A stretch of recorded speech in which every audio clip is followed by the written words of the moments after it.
فاتحہ۔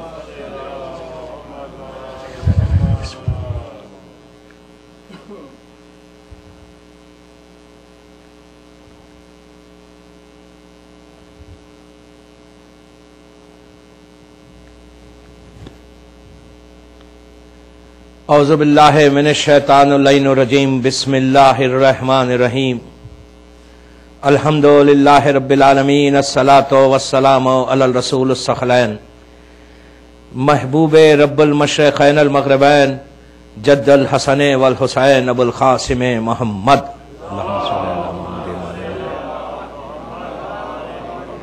وعلی اہل بیتہ الطیبین الطاہرین المعصومین المظلومین، بسم اللہ الرحمن الرحیم، یا سار اللہ وابن سارہ والوتر الموتور، صلوات پڑھے محمد۔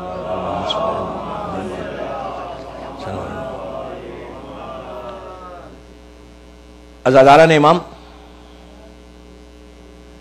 زیارت کے یہ کلمات کہ یا سار اللہ وابن سارہ، کہ جس کلمات کو پڑھنے کے بعد یہ احساس ہوتا ہے کہ ابھی ایک موقع ہے، ابھی ایک چانس ہے کہ وہ جب لمحہ، وہ وقت جب آئے گا تو ہم سب کو ایک موقع ملنے والا ہے۔ یہ وہ کلمات ہیں، کل جیسے میں نے بتایا کہ یہ زیارت مظلوم کربلا کے کلمات وارثہ اور عاشورہ دونوں میں ہیں۔ یہ ہمارے کانشیس کو ہلاتے ہیں۔ ہم جب بھی کوئی زیارت پڑھیں، جب بھی ان کلمات پہ آئیں تو ایک لمحے کے لیے رک کر دعا کریں کہ ہم کو وہ موقع ملے، ہم کو وہ چانس ملے۔ اس لیے کہ اگر انسان یہی سوچتا ہوا زندگی گزار رہا ہے کہ ہماری زندگی تو گزر رہی ہے، اگر موقع نہیں بھی ملتا تو ہم کو کیا فرق پڑتا، بڑے آرام کے ساتھ ہم زندگی گزار رہے ہیں، گزرے گی زندگی۔ اس لیے کہ اس میں اسلام میں لا اکراہ فی الدین ہے، کوئی زبردستی نہیں ہے۔ اگر آپ چاہیں گے تو جائیں گے، اگر آپ کوشش کریں گے۔ اگر ہم کوشش ہی نہیں کریں گے، اور اگر ہم یہ سمجھ رہے ہیں کہ بغیر کوشش کے ہماری زندگی یوں ہی گزر جائے گی اور کوئی فرق نہیں پڑتا اگر ہم نہیں بھی جاتے امام کے پاس، تو پھر کوئی زندگی کا یہ فائدہ نہیں ہے۔ یہ جو لائف ہم کو ملی ہے، اس لائف کا کوئی فائدہ نہیں ہے اگر یہ مقصد ہمارا نہ ہو، یہ اگر ہمارا ایم نہ ہو، اگر ہم یہ نہیں سوچ رہے یہ بات کہ ہم کو جانا ہے امام کے پاس، تو پھر ہماری زندگی میں اور عام انسانوں کی زندگی میں کوئی فرق نہیں ہے۔ آپ کی زندگی کا ایک مقصد ہے، اس مقصد کے تحت ہم یہاں آئے۔ اب آپ یہ جو مجلسیں کر رہے ہیں، یہ جو میلاد کر رہے ہیں، ایک فارمیلٹی کے لیے کر رہے ہیں یا کوئی مقصد کے تحت کر رہے ہیں؟ ابھی آپ نے اعلان سنا کہ میلاد بھی ہوگا۔ اللہ ہم کو ہماری زندگی میں یہ ہمیشہ یہ خوشی رکھے معصومین کی، اسی کے ساتھ غم بھی رکھے۔ لیکن یہ دنیا میں بس اتنے جتنی ہماری لائف ہے، کوئی لائف کی بھی گارنٹی نہیں ہے۔ 60 70 80 ایئرس، اس کے بعد کوئی چیز کی گارنٹی نہیں۔ اس کے بعد اگر ہم اسی انداز سے زندگی گزارنا چاہتے، اگر یہ ہم سوچتے نہیں، یہ دعا نہیں کرتے، اس طرف فکر نہیں کرتے، اپنی سوچ کو نہیں لے کے جاتے اور رک کے دعا نہیں کرتے، تو پھر مقصد زندگی کیا ہے ہمارا؟ عام مسلمانوں میں اور ہم میں تو فرق ہے نا۔ ہم کو تو ایک لائن کو ڈیوائڈ کرنا ہے کہ وہ اور ہے، ہم اور ہیں۔ آپ کی زندگی کا ایک مقصد ہے، اس مقصد کے تحت ہم کو آگے بڑھنا ہے۔ تو ہر شیعہ کی ذمہ داری ہے، اگر امام نے رکھا ہے اس جملوں کو، کسی مولوی یا مجتہد کے جملے نہیں ہے، یہ فرزند زہرا کے جملے، اس امام کے جملے کے جس امام کی آج شہادت ہم منا رہے ان کے بابا کے جملے کہ اے میرے شیعو، تم جب بھی اس لمحے پر اس جگہ پہ پہنچو تو دل سے دعا کرو، دل کی گہرائی سے دعا کرو کہ یا سار اللہ و اپنا سارے، آپ کو ایک موقع ہے ہم کو ایک پورا ایک چانس ملنے والا ہے. اگر ہم اس چانس کو ایویل کرنا چاہتے ہیں تو آج بھی مظلوم کا دروازہ کھلا ہوا ہے. آپ جو آج مسلسل ہر نماز کے بعد آپ پڑھتے ہیں اللہم کل ولیک الحجت ابن الحسن، یہ جو دعا امام کی سلامتی کی کر رہے ہیں، کیوں کر رہے ہیں آپ دعا امام کی سلامتی؟ آپ کا ایک مقصد ہے نا کہ امام آئے گا تو ہم امام کے ساتھ ہوں گے، یا صرف ہم دعا زبان کی نوک سے کر رہے ہیں یا دل سے کر رہے ہیں؟ ہمارا مقصد کیا؟ ہم کیوں دعا کر رہے ہیں؟ ہر زیارت میں الجل کیوں کر رہے ہیں؟ آج جمعے کا دن تھا، آپ نے دعا ندبہ پڑھی ہوگی. آج جمعے کا دن تھا، آپ نے دعا عہد پڑھی ہوگی. آج آپ نے پیر پہ مارا ہوگا، مار کے کہا ہوگا کہ الجل یا مولا. یہ کیوں کہا آپ نے؟ ایک عادت کے تحت کہا یا کسی مقصد کے تحت کہا؟ کیوں کہہ رہے ہیں؟ دیکھیے شیعہ میں بار بار ایک ہمیشہ یہ جملہ کہتا ہوں کہ شیعہ فارملٹی کا نہیں ہوتا. کوئی عبادت عادت کے تحت نہیں ہوتی. عادت ہے عبادت کرنا نو، عبادت کا مقصد ہے، عبادت کی معرفت ہے. اس کے بعد عبادت کرو تو پھر عبادت کا لطف بھی ہے، پھر اس کے بعد عبادت کرو تو ایک ایک سجدے کا اجر بھی ہے. اگر آنکھ بند کر کے ہمارے ماں باپ نے سکھا دیا، ہمارے رشتہ داروں نے سکھا دیا، مولانا نے سکھا دیا کرنا ہے اس لیے کہ ہم شیعہ گھر میں پیدا ہو گئے، نو، شیعہ گھر میں پیدا ہونے سے نہیں ہوتا. آپ کے سامنے آپ کے عقل سے استعمال کر کے مقصد کو جان کر اگر آپ سلام کریں گے، اسی لیے کہا کہ مقصد کو سمجھ کر اگر مظلوم کربلا کے قبر مبارک پہ جا کر ایک مرتبہ کہو السلام علیکم یا ابا عبداللہ، تو تمہارے گناہ ایسے معاف ہوتے جیسے ماں کے پیٹ سے بچہ باہر آتا ہے. خانہ کعبہ کے چکر لگاؤ تو ایسے گناہ معاف ہوں گے. معصومین کے روزوں کی زیارت کرو تو ایسے گناہ معاف ہوں گے. ورنہ تو حسین کی زیارت کو صدام بھی گیا تھا، امام حسین کی زیارت کو ظالمین بھی گئے تھے، تو کیا ان کو بھی وہی اجر ہے؟ نو، ان کو اجر نہیں.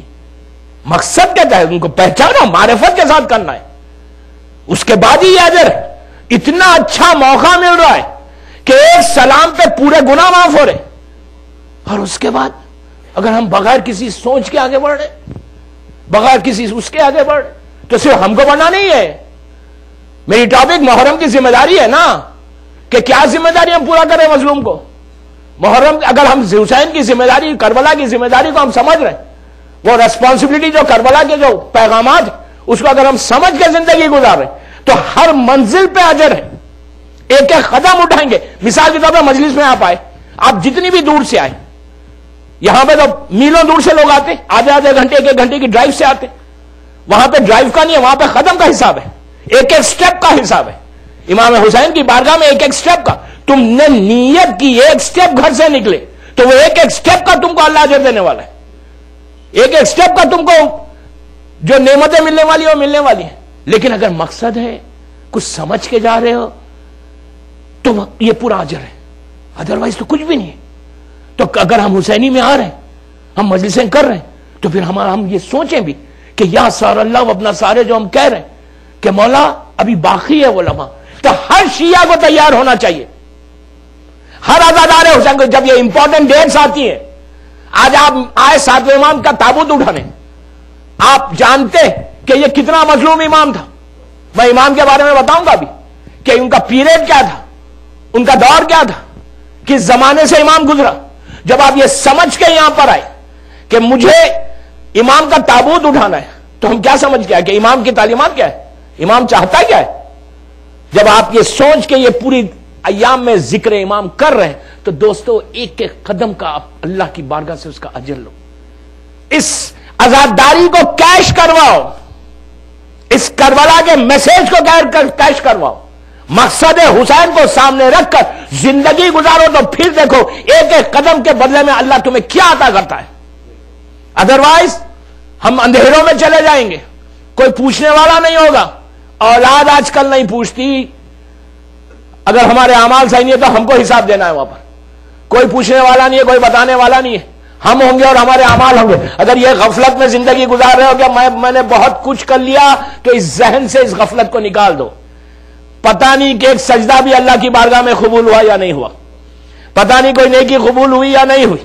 اس سے بہتر یہ ہے کہ اپنی اس لائف میں جو بھی تم کو لائف ملی ہے، جتنا بھی وقت ملا ہے، اس کو غنیمت سمجھ کر ایک ایک لمحہ اگر آپ گزارتے ہیں اس مقصد کے تحت، اس دعا کے تحت، تو یقین کریں کہ امام تم کو اس منزل پہ جہاں دیکھنا چاہتا ہے وہی منزل پر تم کو لے کر جا کر وہ اجر عظیم عطا کرے گا، اس لیے کہ وعدہ ہے امام کا۔ اور آپ نے دیکھا ہے تاریخ میں 1400 سال کی تاریخ ہے نا آپ کی، 1400 ایئرز کی ہسٹری ہے، آپ ہسٹری کو اٹھا کر دیکھیں، وہی لوگ آج زندہ ہیں، ان کا نام باقی ہے، جنہوں نے ان کے لیے کچھ کیا وہ مٹ گئے، جنہوں نے ان کے لیے کچھ نہیں کیا۔ تو اگر صحیح معنی میں نام کو باقی رکھنا چاہتے ہیں تو ان کے لیے کچھ کر کے اپنی زندگی کو اس منزل تک پہنچا دو۔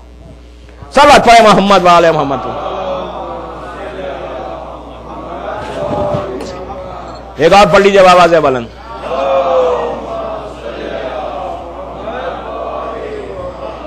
کل کی مجلس کے بعد میں نے کہا تھا کہ بچوں کو چیک کرتے رہے کہ آپ کیا کر رہے ہیں۔ کہا کہ ہم گھر کا ماحول اگر صحیح بھی کر لیتے تو ایسے کتنے واقعات ہیں کہ ہم نے تو صحیح کیا لیکن بچہ بگڑ گیا۔ تو آپ کی ذمہ داری تو ہوئی پوری، آپ کا کام ہے بچوں کو چیک کرو۔ کل میں نے بتایا تھا شہزادی زینب کے واقعے سے کہ بیوی کتنا چیک کر رہی تھی، بیوی کس طرح ان سے گفتگو کر رہی تھی۔ دیکھیے آپ کا کام ہے منزل تک پہنچانا، کبھی آپ بچوں سے اگنور مت کریں اپنے آپ کو، رہی میرے بچے تو بہت دیندار ہیں، یہ کبھی مت بولیں اس لیے کہ میں دیندار ہوں میرے بچے بھی دیندار ہوں گے۔ باہر کا ماحول کیا کریں گے؟ نبی نوح کا واقعہ نہیں ہے کیا؟ نوح نے کوئی کوتاہی کی تھی؟ نبی نوح نے کوئی چیز کو روکا تھا؟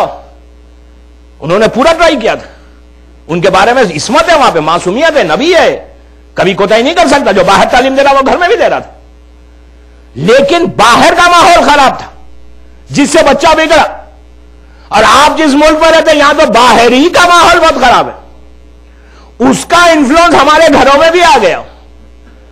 ہم کو پرواہ ہی نہیں، اگر ہمارے گھر میں کچھ ہوتا بھی ہے تو یار اب میں کیا بولوں، یہ کہتے ہیں کہ مولانا اب اس سے زیادہ ہم کچھ نہیں کر سکتے۔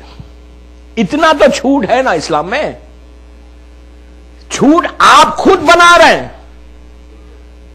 اسلام کا ایک فریم ہے، اس فریم کے اندر رہنا ہے، اس فریم کو کراس کرنا نہیں ہے، ہر لمحہ الرٹ رہنا ہے۔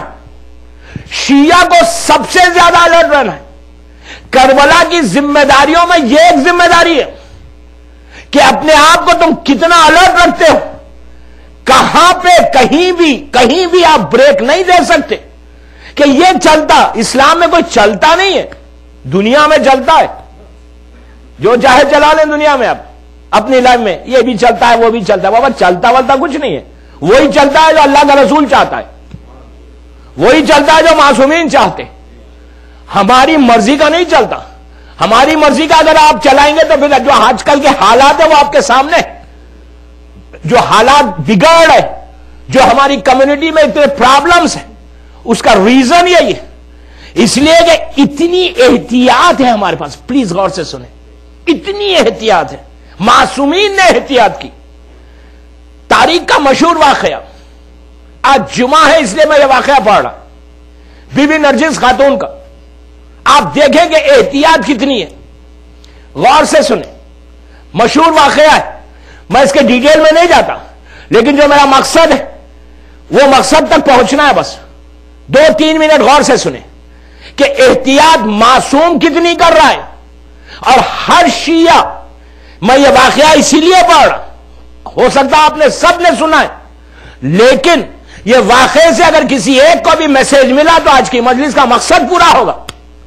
اگر کسی ایک نے بھی کوئی چیز سیکھ لی، کسی ایک نے بھی اپنے گھر میں اس چیز کو امپلیمنٹ کر لیا تو یقین کریں مقصد ذکر امام پورا ہو گیا۔ کہ آج کے دور کی سب سے بڑی ضرورت، دوسری چیز کہ یہ آج کل کا جو ماحول ہے، رجب شعبان، یہ 2 مہینے جو ہے اس میں شادیاں بہت ہوتی ہیں، اچھی بات ہے، ہونا چاہیے، اللہ جن لڑکیوں کی نہیں ہوئی ان کے لیے بہترین رشتے کو کر دے۔ آج کل تو لڑکوں کے لیے بھی ماننا پڑتا، پتہ نہیں شکاگو کے لڑکوں کا کیا ہے، بہرحال لڑکوں کے لیے بھی آج کل دعا کرنا پڑتا ہے، یار ان کی خدمت بھی اچھی ہو، ایک زمانہ تھا انڈیا میں صرف لڑکیوں کے لیے بولتے تھے اس کی قسمت، آج کل لڑکوں کی بھی قسمت اچھی کرے.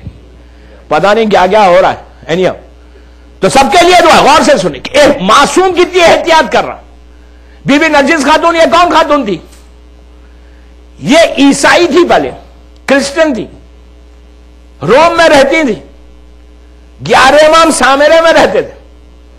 میں اپنی ٹاپک پہ ہوں، صرف یہ بتانا ہے کہ احتیاط کتنی امام کر رہا ہے اور ہم کتنی احتیاط کر رہے ہیں. بی بی نرجس روم میں رہتی. آج کا اٹلی اور روم نہیں، یورپ جو تھا اس زمانے میں جتنی بھی آبادی تھی. یہ واقعہ 255 ہجری کا، لگ بھگ 54-55 کا، اور آج ہم 1433 میں، آلموسٹ 1100 ایئرس کے پرانی بات ہے. اس وقت آپ کا یہ ملک میں کتنی آبادی تھی یو ڈونٹ نو.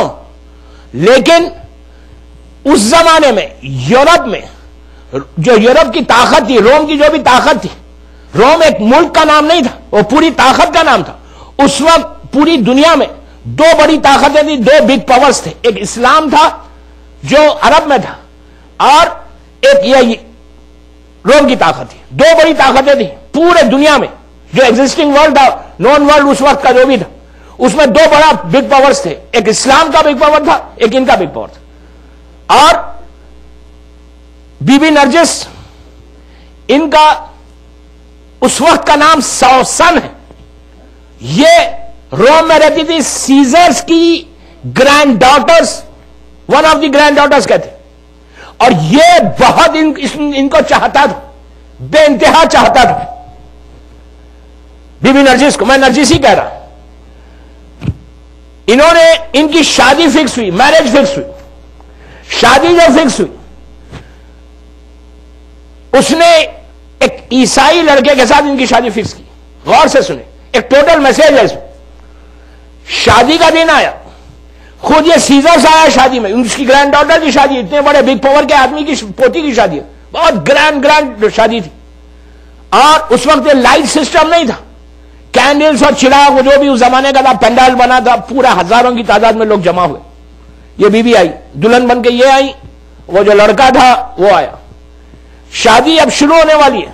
جو بھی ان کے پاس سسٹم تھا نکاح کا، وہ شروع ہونے والا تھا. وہ جو پریسٹ جو آئے تھے پڑھنے کے لیے، وہ لوگ بس اب شروع کرنے والے تھے. جو سسٹم تھا ان کا، زبردست ہوا چلی، آندھی آئی، پورا پینڈال نیچے گرا، اور لڑکا جو دولہا تھا وہ مر گیا. شادی برخاست ہو گئی، دولہا ہی مر گیا. بی بی نرجس اندر چلی گئی گھر کے اندر. پھر کچھ دنوں کے بعد یا کچھ مہینوں کے بعد پھر شادی فکس ہوئی. آپ سوچیں کہ کنگڈم ہے، کنگ کی گرینڈ ڈاٹر ہے. جب شادی فکس ہوئی تو سیم انسیڈنٹ. پہنچے، آندھی چلی، طوفان آیا، پینڈال گرا، لڑکا دولہا مر گیا. اب 2 لڑکے مر گئے. اگر آج کے زمانے میں ہوتا تو کہتے کہ یار لڑکی بڑی منحوس ہے. کوئی منحوس نہیں ہوتا، یاد رکھیں. انڈیا میں تو یہ بڑا پرابلم ہے. اگر کوئی جوان کسی کا شوہر مر گیا تو بولتے ہیں لڑکی، بابا لڑکی تھوڑی موت لائی اس کی. اور کبھی بھی یہ چیزیں ذہن میں لائیے مت. ہوا کیا؟ اب یہ بیوی گھر میں گئی، اپنے گھر، اپنے روم میں گئی، بڑی افسوس کے ساتھ، ویری سیڈ، بستر پہ لیٹ گئی. میں اسے بڑا شارٹ کر رہا ہوں. لیٹ گئی. رات میں خواب میں دیکھا کہ نبی عیسیٰ آئے ہیں اور ان کے ساتھ پورے 12 حواری آئے، ان کے جو سکسیسرز. نبی عیسیٰ کسی عیسائی لڑکی کے خواب میں آ جائے. یہ اٹھی، اٹھ کے استقبال کیا. نبی عیسیٰ نے گلے سے لگایا، بیٹھ گئے. کہتے ہیں کہ کچھ دیر کے بعد میں نے دیکھا کہ اسی حجرے میں، اسی روم میں ایک ایسی شخصیت انٹر ہوئی. ان کے ساتھ 11 اور بھی لوگ تھے. ان کا نور اتنا تھا، اتنا روشن چہرہ تھا. ان کو دیکھ کے نبی عیسیٰ بھی کھڑے ہو گئے. کھڑے ہو کر اپنے بازو بٹھایا. میں نے عیسیٰ نبی سے پوچھا کہ یہ کون ہے؟ تو کہا اسلام کے رسول ہیں اور یہ ان کے وارث ہیں پورے. نبی عیسیٰ نے رسول سے پوچھا کہ آپ کیوں تشریف لائے؟ تو آپ نے کہا کہ میں اس لڑکی کا رشتہ لے کر آیا ہوں. خواب میں ہو رہا ہے. اس لڑکی کا رشتہ میرے اس بیٹے کے ساتھ. 11ویں امام کو بتایا. یہ شمون کی نسل سے تھی. تو نبی عیسیٰ نے، اچھا یہاں پر ایک بات روک کے بولوں، انہوں نے پوچھا ان سے، نبی شمون سے، کہ بھئی یہ بہت اچھا رشتہ آیا ہے، اہل بیت سے تمہارا رشتہ مل جائے گا. تو کہا مجھے تو راضی ہے. تو جب پوچھا تو اس کے بعد رشتہ طے ہوا. شادی زبردستی نہیں ہوتی، یہ بھی ایک پوائنٹ ہے. زبردستی آپ شادی نہیں کر سکتے کسی کی. اس کے بعد یہ خواب سے بیدار ہوگی. ان کے سمجھ میں نہیں آ رہا کہ میں نے دیکھا کیا، رسول کو کبھی دیکھا ہی نہیں تھا. دوسرا دن آیا، انہوں نے جناب مریم کو دیکھا. مریم خواب میں آئی. اب ایک عیسائی لڑکی کے خواب میں اگر مریم آ جائے تو کتنی بڑی بات ہے. مریم آئی، مریم کے ساتھ یہ بیٹھی ہوئی تھی. دیکھا کہ ایک خاتون انٹر ہوئی کہ اتنا نورانی چہرہ کہ مریم کا نور بھی ختم ہو گیا تھا. وہ آئی تو مریم نے اٹھ کے بٹھایا. انہوں نے مریم سے پوچھا کہ یہ کون ہے؟ تو کیا رسول کی بیٹی فاطمہ ہے.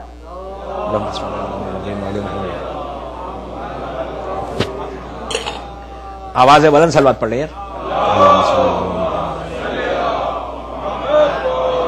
کہ مریم کی رسول کی بیٹی فاطمہ ہے. اس کے بعد بی بی سے گفتگو ہوئی. ان کی گفتگو کے بعد یہ چلی گئی. پھر تیسرے دن خواب میں دیکھا نبی عیسیٰ کو اور اللہ کے رسول کو. اللہ کے رسول نے نکاح 11ویں امام کی طرف سے پڑھا، ان کی طرف سے نکاح نبی عیسیٰ نے پڑھا. نکاح ہوا. خواب میں شہزادی کونین کو پھر دیکھا. شہزادی سے انہوں نے کہا، میں بڑا شوق کرا منزل تک پہنچنے کے لیے. شہزادی سے انہوں نے کہا کہ آپ کا بیٹا اب تک میرے خواب میں نہیں آیا. تو شہزادی نے کہا کہ جو تمہارا کلمہ ہے، جب تک تم وہ کلمہ اپنا صحیح نہیں کرو گی میرا بیٹا کبھی نہیں آئے گا. انہوں نے مریم کی طرف دیکھا. مریم نے کہا جو تم کلمہ پڑھتی وہ تو میں بھی نہیں پڑھتی. تو پھر کلمہ بتایا گیا. کلمہ انہوں نے پڑھا. پھر چوتھے دن 11ویں امام خواب میں آئے. آنے کے بعد دونوں سے بات ہوئی. 11ویں امام نے کہا کہ سنو، تمہارا دادا مسلمانوں سے لڑنے کے لیے لشکر کو لے کے جا رہا ہے. تم کنیزوں کا لباس پہننا اور اپنے آپ کو مسلمانوں کے حوالے گرفتار کروا لینا. گرفتار کرنے کے بعد وہ تمہیں کنیز بنا کر بیچ دیں گے اور تم کو بصرہ تک لائیں گے. ہم بصرہ سے اپنے پاس بلانے کا انتظام کریں گے. خواب میں، اور انہوں نے دیکھا ہی نہیں ابھی تک 11ویں امام کو. اب وہی ہوا. ادھر 10ویں امام نے ایک شخص کو بلایا جس کا نام عبداللہ ابن علی تھا. بلا کے بات سنو، یہ ابو ایوب انصاری کی نسل سے تھا. 10ویں امام نے اس سے کہا کہ سنو، تم بصرہ جاؤ، تم ہمارا یہ کام کرو، وہاں پہ جاؤ، کچھ کنیزیں اور غلام بکیں گے. ان میں ایک کنیز کو دیکھنا جس کے چہرے پہ نقاب ہوگی اور وہ کسی کے ہاتھ اپنے آپ کو بیچے گی نہیں، اور وہ یہ کہے گی کہ مجھے لینے والا آنے والا ہے. تو اس کو یہ میں خط دوں گا، تم وہ خط اس کو دے دینا، اور جب تم اس کو خط دو گے اور وہ تمہارے ساتھ آئے گی اور تم اس کو لے کر ہمارے پاس آنا. یہ اس نے کہا میں ٹھیک ہے میں کرتا ہوں. اسی لحاظ سے یہ یہاں پہنچتا ہے، بصرہ پہنچتا ہے. میں بڑے واقعے کو شارٹ کر رہا ہوں. ادھر سے بی بی نرجس آتی ہے. جب آئیں تو انہوں نے دیکھا، اس نے وہی دیکھا جو امام نے کہا تھا کہ ایک کنیز ہے، ایک جو چہرے پہ نقاب ہے اور وہ کسی کے ہاتھ اپنے آپ کو بیچتی نہیں ہے، اور بار بار یہ جملہ کہہ رہی ہے کہ میرا خریدنے والا آنے والا ہے. تو میں نے یہ امام کا یہ خط، یہ انویلپ اس کو دیا. جب انویلپ اس کو دیا تو اس نے اس انویلپ کو دیکھا، امام نے رومی زبان میں لکھا تھا اور اندر 220 درہم رکھے تھے. اس نے اس انویلپ کو لیا، سر پہ رکھا اور رکھ کے اپنے مالک سے کہا کہ مجھے اس کے حوالے بیچ دے. اس کو بیچا گیا. یہ لے کر بصرے میں آیا. اس نے پوچھا کہ تم ہو کون؟ تم نے نہ خط دیکھا نہ کوئی بات کی اور تم آ گئے. تو انہوں نے کہا سنو، میں کوئی کنیز نہیں ہوں، مجھے اس شخص تک پہنچا دے جس نے یہ خط دیا. وہاں سے سامنے آیا. میں نے بڑا شارٹ کر دیا. وہاں پہنچا. 10ویں امام سامنے بیٹھے، بی بی نرجس بھی بیٹھی ہے. 10ویں امام نے کہا سنو، یہ 10,000 درہم لے لو اور میں نے تم کو اللہ کے نام پہ آزاد کر دیا. یا میں تم کو ایک بشارت دیتا ہوں کہ اگر تم میرے بیٹے سے نکاح ہوگا تو اللہ تمہارے وطن سے ایک ایسے بچے کو پیدا کرے گا کہ جو زمین اور آسمان کا مالک ہوگا، جو ظلم و جور کو ختم کرے گا. انہوں نے کہا مجھے وہی کرنا ہے جو میں نے خواب میں دیکھا. یہ گفتگو جاری تھی. بی بی نرجس خاتون بھی بیٹھی ہوئی ہے، 10ویں امام بھی بیٹھے.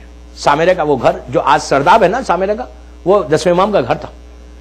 ایکچوئل وہ گھر تھا وہی سرداب مولا کا جہاں آپ کو دفن کیا گیا، جو روضہ معصوم کا سامرے میں، یہ امام کا گھر تھا. وہاں بیٹھے رہے.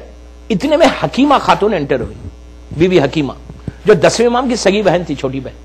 پہنچی. انہوں نے پوچھا کہ یہ بھائی یہ کون ہے؟ تو کہا یہ حسن عسکری کی بیوی بننے والی ہے. یہ بی بی نرجس اٹھتی ہے. حکیمہ خاتون اپنی ساس سے ملتی ہے. اب اصل میسج، یہ پورے واقعے کی زحمت میں نے اس جملے کے لیے دی.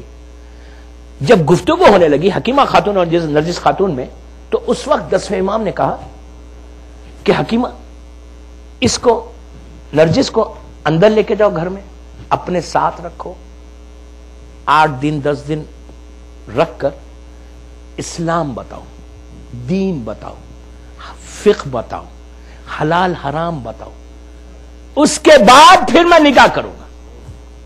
میرا سوال یہ ہے، کل کی بات کو میں اپنی اس ٹاپک سے بالکل مربوط کر دیا. میرا سوال یہ ہے دوستو کہ کیا ضرورت ہے بی بی نرجس کو اسلام بتانے کی؟ ایک امام کی ماں ایک امام کی بیوی بننے والی ہے، کیا ضرورت ہے؟ کوئی ضرورت ہی نہیں ہے. ارے شادی ہوگی 11 امام خود بتا لیں گے. زمانے کے امام کی ماں 11 امام نے کوئی دوسری شادی نہیں کی، ایک ہی شادی کی تھی. امام بتا لیں گے، کیا ضرورت ہے؟ لیکن امام نے نرجس کے لیے نہیں بتایا، ان کو بتا کر ہم سب کو میسج دیا کہ اپنی اولاد کو ایسی آنکھ بند کر رکھ کے رخصت مت کرو. اگر تم آنکھ بند کر کے رخصت کرو گے تو پھر تمہارے اوپر وہ مصیبت آنے والی ہے. جو سب سے بڑا میسج ہے کربلا کا وہ یہ ہے کہ لڑکی ہو یا لڑکا ہو، صرف 1 گھنٹہ مجلس میں آ کے چلے جانا یا 17 رکعت نماز پڑھنا یا 30 روزے رکھنے سے پورا اسلام نہیں آتا. یہ مت سمجھو کہ میں واجب بچہ نماز پڑھا، ویری گڈ، نماز پڑھا بہت اچھی بات ہے، پڑھنا چاہیے. شیعہ بچہ نماز نہ پڑھے یہ تو ضروری ہے. تو صرف یہ پڑھ کے آپ کو پتا ہے، اللہ کے رسول کے بعد ایک شخص نے آگے پوچھا، یا رسول اللہ یہ بتائیے اگر مجھے پتا چل جائے کہ 24 گھنٹے میں مرنے والا ہوں تو میں کیا کروں؟ نمازیں پڑھو، استغفار کرو، قرآن پڑھو، کیا کروں؟ 24 آورس میں اگر معلوم ہو جائے 24 گھنٹے میں مرنے والا ہوں تو میں کیا کروں؟ وہ جو آپ کو پتا ہے ہر جگہ لوگ بیٹھتے ہیں، نمازیں پڑھو، روزے رکھو، روزہ رکھ لو، اپنی رائے دینے لگے. تو اس وقت رسول نے کہا ساری عبادتیں ایک طرف، اگر تجھے یہ کنفرم ہو جائے کہ میں 24 آورس میں مر جاؤں گا تو میں تم کو کرنا کیا، یہ پوچھنا چاہ رہے ہو تم کریں کیا؟ تو رسول نے کہا کہ فقہ سیکھو، دین سیکھو. کیوں سیکھو دین؟ آج ہمارے پاس ٹائم ہے، ہم کس کو سکھاتے ہیں؟ آج سب مجتہد ہیں، سیکھنے کی ضرورت کیا ہے؟ اب بہترین انٹرنیٹ سے اسلام مل رہا، ضروری نہیں ہے ہر کے پاس آئی پیڈ ہے، بیٹھ کے دیکھتے رہو اور اپنے آپ کو بتاتے رہو، آپ خود بخود فیصلے کرتے رہو. اجتہاد انٹرنیٹ سے مت کرو بابا، مت کرو، یہ آپ کی جاب نہیں ہے. اجتہاد کرنے کے لیے ہمارے مدرسے ہیں، وہاں بھیجو. انٹرنیٹ پہ بیٹھ کے کوئی اجتہاد کرنے کی جگہ نہیں ہے. وہ انٹرنیٹ پہ پورا اسلام نہیں ہے، آدھا اسلام ہے، اور جو چاہے اس میں ڈال لو. تو یہ تو بڑا آسان ہے. تو اب وہاں بیٹھ کر ہوا کیا؟ رسول کہتا ہے کہ دین سیکھو، فقہ سیکھو. اس لیے سیکھو، اس لیے سیکھو، اس لیے سیکھو کہ اگر تم اب کچھ صحیح سیکھ لو گے تو اب جو نماز پڑھو گے کم از کم وہ صحیح پڑھو گے. اب جو تم نجاست سے پاک ہو گے وہ صحیح کرو گے. پوری زندگی تو کچھ نہیں کیا. تو اتنا امپورٹنٹ ہے، اتنا امپورٹنٹ ہے. اسی لیے اپنے مدرسوں کو مضبوط کرو. کربلا کا میسج یہ کہ مدرسوں کو مضبوط کرو. اس لیے کہ اگر مدرسے ہمارے مضبوط ہو جائیں گے تو پھر آپ کو فکر نہیں ہوگی، وہاں بتایا جائے گا کہ کرنا کیا اسلام کے لیے. اگر مدرسے ہمارے کمزور ہو جائے تو پھر تو ختم ہو گیا اسلام. آپ کو پتا ہے کہ جس امام کی شہادت کی رات ہے، اس امام نے کتنے مدرسوں کو، کتنے اپنے اسٹوڈنٹس کو پیدا کیا تھا. آج موسوی سادات عرب میں نہیں ہے، عرب میں زیادہ موسوی سادات نہیں ہے. سب کانٹیننٹ میں، ہرت میں، افغانستان کا وہ حصہ، نیچے یہ حصے میں موسوی سادات زیادہ ہے. اس لیے کہ امام نے جو کام کیا دین کے اتنا مضبوط، سب سے زیادہ ظاہری طور پر کربلا کے بعد یہ امام ایسا ہے کہ جو سب سے زیادہ قید میں رہا. 1 سال 2 سال 3 سال 4 سال نہیں، کئی دفعہ رہے. 2 سال 3 سال کے بعد جو سب سے طویل پیریڈ تھا وہ 14 سال کا تھا. 14 ایئرس. دوستوں سننا آسان ہے, میں ابھی بتاؤں گا کہ کیا زندان تھا وہ, کیسا قید خانہ تھا. تو امام صرف زندان میں نہیں رہے, پرزن میں نہیں رہے, بلکہ امام وہاں رہ کر بھی امام نے تعلیمات کو پہنچاتے رہے, ٹیچنگز کو پہنچاتے رہے. وہاں رہ کر شیعت کو اتنا مضبوط کر دیا, اتنا مضبوط کیا کہ بعد میں آنے والا حاکم نے ان کے بیٹے کو کراؤن پرنس بنا دیا. یہ امام کا کنٹریبیوشن ہے. موسوی, اور آپ کو حیرت ہوگی, سب سے زیادہ اولاد اس امام کی ہے. موسوی سادات دنیا بھر میں سب سے زیادہ یہی ملیں گے جو پھیلے ہوئے ہر طرف. ان لوگوں نے وہ کام, یہ موسوی سادات بڑے مظلوم ہیں جتنے موسوی, ویسے ہر سادات سید, ہر سید ہی مظلوم ہے, اس لیے کہ ہمارے معصومین مظلوم ہیں. تو یہ جو ہر طرف پھیلے, یہ 7ویں امام کا جی. اور آپ کو پتا ہے کہ 7ویں امام کا جو زمانہ ہے وہ اتنا دردناک زمانہ ہے, اتنا ظلم کا زمانہ ہے, کوئی آسان زمانہ نہیں ملا امام کو. ہارون رشید یہ وہ ظالم ہے جو آج آپ بغداد کو دیکھ رہے ہیں. یہ بغداد کی تعمیر منصور نے شروع کی تھی 6 امام کے زمانے سے, اور کمپلیٹ کرتا ہے ہارون. یہ جو بغداد سٹی آپ دیکھ رہے ہیں یہ کوئی پرانی سٹی نہیں ہے. مولا کے زمانے میں, مظلوم امام کے زمانے میں بغداد کوئی سٹی ایگزسٹ نہیں کرتی تھی. یہ بغداد بنا, منصور سے شروع ہوا, ہارون نے اس کو کمپلیٹ کیا. اور یہ بغداد صرف شہر نہیں آباد ہوا, اس شہر کے لیے قربانیاں دی گئی, ایسی ایسی قربانیاں. ہزاروں کی تعداد میں سادات زندانوں میں رہتے. ہارون جب واصل جہنم ہوا تھا 1 لاکھ. دوستوں سننا آسان ہے, آج کا پاپولیشن اور اس زمانے کا پاپولیشن میں زمین آسمان کا فرق ہے. آج کے پاپولیشن میں اگر کوئی 100,000 ہے تو کوئی بڑی بات نہیں ہے, وہ بھی بڑا فگر ہے. لیکن اس زمانے میں آپ سوچیں 100,000 علی کی اولاد زندانوں میں تھی, فاطمہ کی بیٹیاں زندانوں میں تھی. آج ایئر کنڈیشن میں بیٹھ کر ذکر حسین کرنا آسان ہے. آج ہم کو ٹائم نہیں ہے سوچنے کا. آپ یہ سوچیں کہ کتنے ظلم کے ساتھ ہماری شیعت یہاں تک پہنچی. ہارون کا زمانہ دیواریں بنائی گئی, دیواریں سادات اسی برتاب کی ہے. کس طرح سے بنائی گئی؟ زندہ کھڑا کر دیا گیا, لٹرلی زندہ ایسا کھڑا کر کے دیوار کو کنسٹرکٹ کرتے تھے. اور اس دیوار میں بنانے میں پانی استعمال نہیں کرتے سیمنٹ ویمنٹ میں ڈالنے کے لیے, سادات کو ذبح کر کے ان کے خون سے کتنا آسان ہے. آج ہم کو فکر کیا ہے, ہم کیا سوچ رہے ہیں کہ کتنے ظلم کا پیریڈ سے ہمارا امام گزرا. اور ان لوگوں کا کرائم کیا تھا؟ وہ جتنے سادات تھے کیا چور تھے؟ کیا ڈاکہ ڈالا تھا یا کسی کو مارا تھا؟ نہیں, لٹرلی گھروں سے ایسا اٹھا لیتے تھے. پتا چل جاتا کہ فلاں بستی میں علی کی اولاد ہے, اٹھا لیتے تھے, اٹھا کے لا کے زندان میں ڈالتے. میں کیا بولوں آپ کو, جب یہ ظالم واصل جہنم ہوا, اس کے بارے میں بھی ہے, حجاج کے بارے میں بھی, حجاج کے بارے میں بھی, اس کے بارے میں بھی. تھوڑی سی آج کی دن, آج کی رات ہمارے بچوں کو پتا چلے کہ کس امام کی شہادت کر رہے تو اس کا کنٹریبیوشن کیا, اس کا زمانہ کیا تھا. حجاج کے بارے میں بھی یہی اور ہارون کے بارے میں بھی کہ یہ دونوں جب ختم ہوئے تو ان کے زندانوں سے جب عورتیں باہر نکلی, زندان کا دروازہ کھولا گیا. یہی چیز ابن زیاد کے زمانے میں بھی تھی. آپ کو پتا ہے ان کا زندان کیسا تھا, پرزن کیسا تھا؟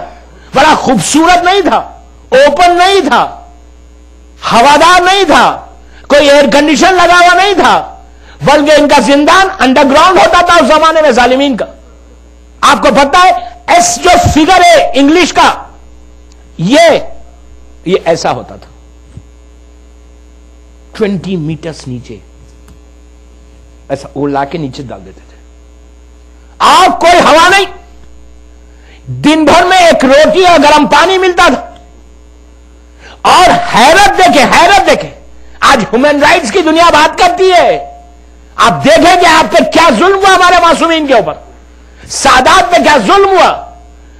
آپ دیکھیں گے جب پہنچتا تھا کوئی مرتا تھا, اندر اگر کوئی مر جائے، کوئی سید مر جائے، کوئی امام کا چاہنے والا مر جائے، تو اس کی باڈی کو اوپر نہیں لاتے تھے. کیوں نہیں لاتے تھے اوپر؟ وہی رہے گا، باڈی خراب ہوگی، بیماریاں پھیلیں گی، دوسرے بھی مریں گے. آپ دیکھیں کہ کیا ان کی تھنکنگ تھی شیعت کو ریس کرنے کے لیے. کیا ظلم تھا کہ کس طرح سے شیعت کو ختم کرنا چاہ رہے تھے. آج کا زمانہ اور اس زمانے میں کتنا فرق ہے. آج ہم کتنے آرام کے ساتھ اپنی زندگی ماشاءاللہ گزارے. اللہ آپ کو اس سے آرام دے. بٹ آپ کچھ کریں گے تو آرام ملے گا. ہر چیز دنیا کی مل جائے اور اگر ایمان رخصت ہو جائے تو ہر چیز بیکار ہے. ہر چیز. آپ مثال کے طور پہ آپ کو بہترین جاب ملے، مثال کے طور پہ آپ کا بزنس زبردست چلے، مثال کے طور پہ آپ کی لائف بڑی پیسفل گزرے، اور اصل چیز جو بآخرت میں جنت نہ ملے تو فائدہ کیا ہے؟ یہی تو امام حسین کا جملہ ہے کہ اس نے کیا کھویا جسے تجھے پا لیا، اور اس نے کیا پایا جسے تجھے کھو دیا. دنیا کی ہر چیز مل جائے اور حسین نہ ملے، دنیا کی ہر فیسلٹی ملے اور مولا علی نہ ملے تو فائدہ کیا ہے؟ تو امام کے زمانے میں آپ دیکھیں کہ آج کتنا ہم کتنا شکر ادا کر رہے ہیں. اسی لیے کہا کہ روزانہ شکر ادا کرتے رہو، روزانہ اللہ کی بارگاہ میں ہاتھ اٹھاتے رہو کہ پروردگار تیرا شکر ہے کہ تو نے معصومین کی محبت میں پیدا کیا. دعا یہ کرو کہ یا سار اللہ و اپنا سارے مولا، وہ وقت آئے تو جیسے ان لوگوں نے قربانی دے کر آپ کے دین کو بچایا ظاہری طور پر، اسی طرح ہم کو بھی موقع دے کہ جب ہم کو چانس ملے تو ہم بھی اسی انداز سے دین کی خدمت کریں جیسے آپ چاہتے. صلوات پڑھیں محمد و آل محمد پر.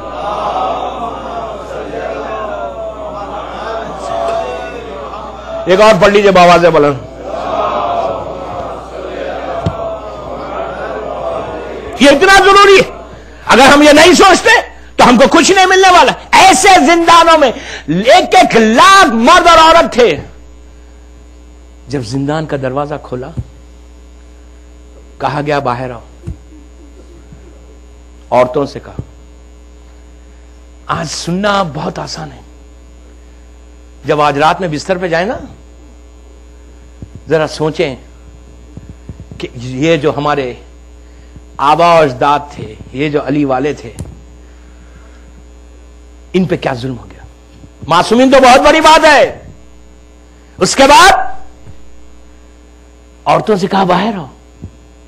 ایک عورت باہر نہیں نکلتی، ایک عورت باہر نہیں نکلتی.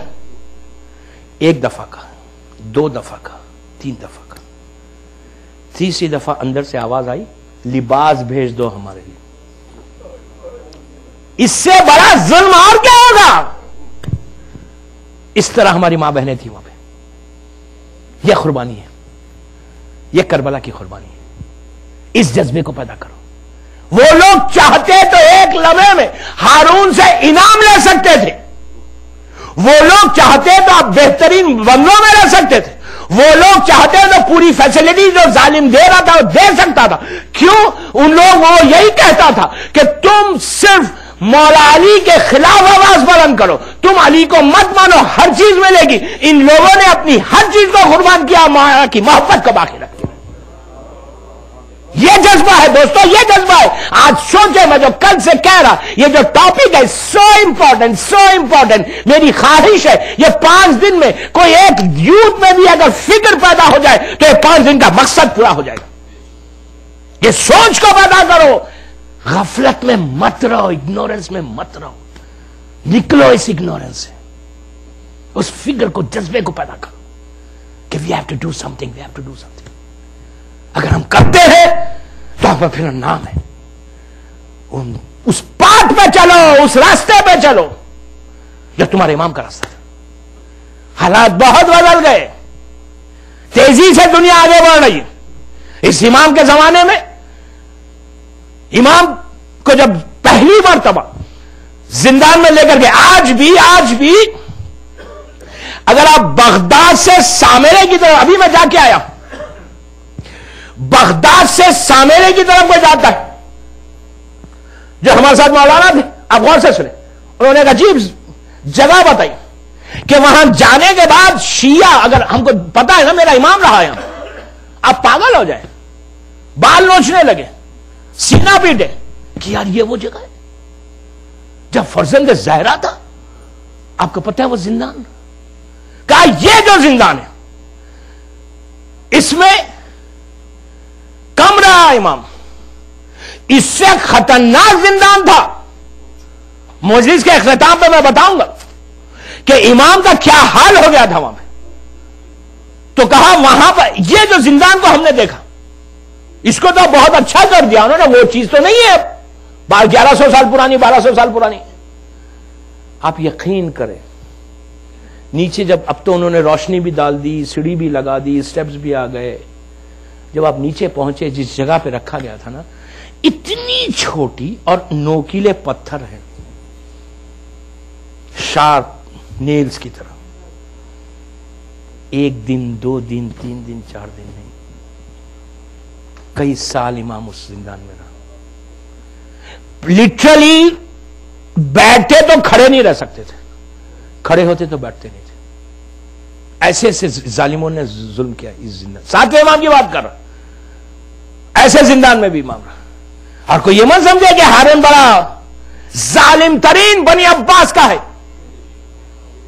ظالم ترین حاکم، ان میں کا جو 10واں ہے اس کے لیے تو مولا کی لعنت ہے، وہ تو اور ظلم کیا اس نے، وہ کل یا پرسوں کی مجلس میں بتاؤں گا کہ اس کا کیا ظلم تھا، کہ یہ باتیں اگر ہمارے ذہنوں میں آئے، اس کے بعد پھر آج کا ہم زمانہ دیکھیں تو پھر اب کتنا آسان ہے کربلا کا پیغام کو پہنچانا، ذمہ داری کو پورا کرنا۔ ان لوگوں نے ایسے ماحول میں ذمہ داری کو پورا کیا، ایسے ماحول میں، ایسا بالکل واک تھرو نہیں تھا، ایسے ماحول میں ذمہ داری۔ اسی لیے دوستو یقین کریں میری بات پہ کہ اگر کوئی نہیں کرتا، اپنی ریسپانسبلٹی کو پورا نہیں کرتا، تو اس کو سوال ہوگا، اس کو جواب دینا پڑے گا کہ تم نے کیا کیا، اور سوال کرنے والا کوئی اور نہیں ہوگا، تمہارا امام پوچھے گا تم سے کہ تم نے میرے لیے کیا کیا، تم نے میرے لیے کیا کیا، کیا کیا میرے لیے۔ اس امام کو جب اس زندان میں رکھا گیا 10ویں امام کو، اسی کے پہلو میں دوسرا زندان ہے، کمرہ ہے، غور سے سنیں، زندان، یہاں پہ امام 6 مہینے سے زیادہ رہے۔ 6 مہینے کے بعد جو وہاں کا جو نگران کار، جو چوکیدار، جو کیئر ٹیکر آیا تھا اس پرزن کا، جو چیف تھا، وہ امام کا چاہنے والا تھا۔ چاہنے والا کیا مطلب؟ سافٹ کارنر تھا، چاہنے والا ہوتا تو کبھی امام کو زندان میں نہیں رکھتا، اپنی جان کو قربان کر دیتا۔ اسلام میں اتنا نہیں ہے کہ میں اتنا چاہتا ہوں، اس سے زیادہ نہیں چاہتا۔ اسلام میں یہ نہیں ہے کہ مولا میں آپ کو بھی چاہتا ہوں، ان کا بھی خیال رکھتا، نو۔ اسلام میں حق کو بولنا ہے، اسلام یہ نہیں کہتا، ڈپلومیسی اسلام میں نہیں ہے آپ بھی اچھے آپ بھی اچھے۔ سب سے پہلے اپنی زندگیوں سے ڈپلومیسی کو نکالو، یہ بی بی کا پیغام ہے، شہزادی کونین کا پیغام ہے۔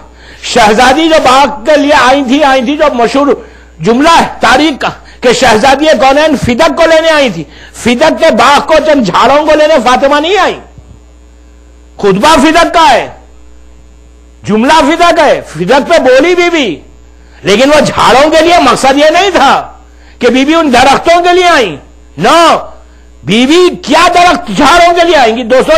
ان درختوں کے لیے، ان ٹریز کے لیے آئے گی جس کی کنی جنت سے کھانا منگا لے۔ وہ فاطمہ ان جھاڑوں کے لیے تھوڑی آئی تھی، بی بی کو ظالم کے چہرے سے نقاب تو الٹنا تھا، اور شہزادی نے الٹ کے بتایا یہاں ڈپلومیسی نہیں چلتی، یہ بتانا ہے تم کو کہ ظالم کون ہے، مظلوم کون ہے، دنیا کو پتا چلے گا مظلوم کون ہے، حق کون چھین رہا۔ تو سب سے پہلے ہم اپنی لائف سے اس ڈپلومیسی کو ختم کریں کہ تم بھی اچھے تم بھی اچھے نہیں۔ اگر معصوم کو ماننا ہے تو پورا فل فلیج ماننا ہے، یہ نہیں کہ ہم ان کے ساتھ بھی تھوڑا سافٹ کارنر، ان کے ساتھ بھی سافٹ کارنر، ان کے ساتھ اگر 1% بھی سافٹ کارنر رکھو گے تو پھر شمار انہی کے ساتھ ہوگا، انہی کے ساتھ شمار ہوگا۔ 1% بھی سافٹ کارنر مت رکھا، یار ان کو کیا برا کہ، ویری گڈ، ان کو کیا برا کہ، جو مجھے بولنا تھا میں نے بول دیا۔ ان کے ساتھ کیا سافٹ کارنر رکھنا کہ ہم اتنی آزاداری کرتے ہیں، اس سے زیادہ آزاداری نہیں کر سکتے۔ اتنا ماتم کریں گے، اس سے زیادہ ماتم نہیں کریں گے. اتنی دیر مجلس کریں گے اس لیے کہ ٹائم نہیں ہے ہمارے پاس. ارے ویری گڈ یار، ٹائم نہیں ہے تو مت کرو. پھر عزاداری زبردستی کی نہیں ہے، یہاں سے کرنا ہے. حق حسین کو سمجھ کے کرنا ہے. یہ زبردستی کی کیا مطلب؟ کوئی عبادت زبردستی کی نہیں ہے. اگر کوئی یہ سمجھ کے کرنا چاہتا ہے کہ ہم کو بڑا کرنا، اور آخری زمانے کی علامات میں سے ایک علامت بھی ہے، کل بتاؤں گا کیا علامت ہے وہ. تو بہرحال ایسے زندان میں مولا کو رکھا. اس کیئر ٹیکر نے امام کو کہا کہ مولا فرزند رسول یزید، آپ کو پتا ہے ہارون کتنا ظالم ہے، میں آپ کو یہاں سے لے کے اس حجرے میں لے کے چلے آؤں، اتنا میں کر سکتا ہوں. بڑا فیور کر رہا تھا. لے کر گیا امام کو، ایک رات رہے امام. دوسرے دن کہا بھائی مجھے لے کے جا کے اسی زندان میں چھوڑ دے. اس نے کہا مولا اسی زندان میں چھوڑ، یا تھوڑا ہوا آ رہی ہے، تھوڑا سی روشنی ہے، یہ روم تھوڑا سا براڈ ہے، تو وہ تو بہت چھوٹا ہے، کیوں چلے جا رہے؟ تو کہا یہاں رات جو میں نے گزاری ہے اسی کے پڑوس میں ایک میوزک سینٹر تھا. میں آپ کی لینگویج میں بات کر رہا ہوں. خوبصورت وہ آوازیں نکل رہی تھی جو آج کل ہماری روح کی غذا بنی ہوئی ہے. شکاگو والوں کی نہیں ہے، بس میں کہہ رہا ہوں روح کی جو غذا ہے نا، خوبصورت آواز. میں نے ایام اعزا کی مجلسوں میں کافی بولا اور اس کا ایفیکٹ ہوا، لیکن اس کے بعد بھی یہ پریشر بھی ہے کہ تھوڑا سن لینے میں کیا فرق پڑتا ہے. ویری گڈ، تھوڑی دیر سننے میں کیا ہے؟ اب 3 شعبان آ رہی، اتنی بڑی عید کا دن ہے. اگر ہم تھوڑی دیر اگر ہمارے گھر میں لگ جائے تو کیا نقصان ہے؟ ضرور لگائیے.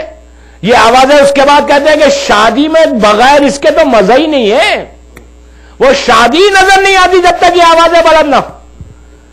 کم از کم کم از کم کم از کم اگر امام کی شہادت کی مجلس میں بیٹھے ہوئے وہ سب سے پہلے ایک عہد کرو، ایک پرومس کرو سارا اللہ اپنا سارے کا جواب دو. یہ پرومس کرو آج، کیا کسی کو بتانے کی ضرورت نہیں ہے، کم از کم دل میں یہ پرومس کرو. اگر صحیح معنی میں آج موسیٰ بن جعفر کو راضی کرنا چاہتے، اگر یہ چاہتے ہو دوستو، یہ شیعہ کی پہچان ہے کہ امام کی زندگی کا کوئی نہ کوئی پہلو اپنی لائف میں امپلیمنٹ کرنا ہے. شہادت میں اور ولادت میں آپ نہیں چاہتے کہ آج موسیٰ بن جعفر آپ سے راضی ہو جائے، تو ان کی زندگی کا اس پہلو کو کہ جو امام تاریکی میں رہنا پسند کرے، جو امام تنگ زندان میں رہنا پسند کرے، وہ امام کو ایک لمحے کے لیے بھی پسند نہیں ہے کہ اس کے کان میں وہ آواز آئے. تو میری خواہش یوتھ کے ساتھ ہے، یہ مہینے خوشیوں کے مہینے ہیں، پلیز اس چیز کو عہد کر کے فرش اعضا سے اٹھو کہ آج کے بعد ہم کبھی نہیں سنیں گے میوزک. آج آپ یقین کریں یہ باب الحوائج امام ہے، یہ مرادوں کو پورا کرنے والا ہے. اگر تم نے آج اس امام کو راضی کر لیا، سب سے پہلے اپنی شادیوں سے میوزک کو بند کرو. کتنی خاموشی سے سنی آپ نے. Very good. لازم ہے نا، ہم اپنی شادی تھوڑی خراب کرنا چاہتے ہیں عابد بلرامی کے لیے. میں تو بول کے چلا جاؤں گا. عمل آپ کریں، مت بند کرو. موسیٰ بن جعفر راضی نہیں ہوگا کبھی. اگر امام راضی نہیں ہوا تو پھر کیا ہے؟ کب تک چلے گا؟ کب تک؟ کوئی لمٹ ہے؟ کوئی اینڈ ہے اس کا؟ آج ہم کیا راضی کریں گے مولا کو؟ مولا ہم سے خوش کیسے ہوں گے اگر میوزک مسلسل چلتی رہے گی؟ اگر شادیوں سے میوزک بند ہو جائے، یقین کریں آپ کی شادی وہ ہوگی جو معصوم چاہتا ہے.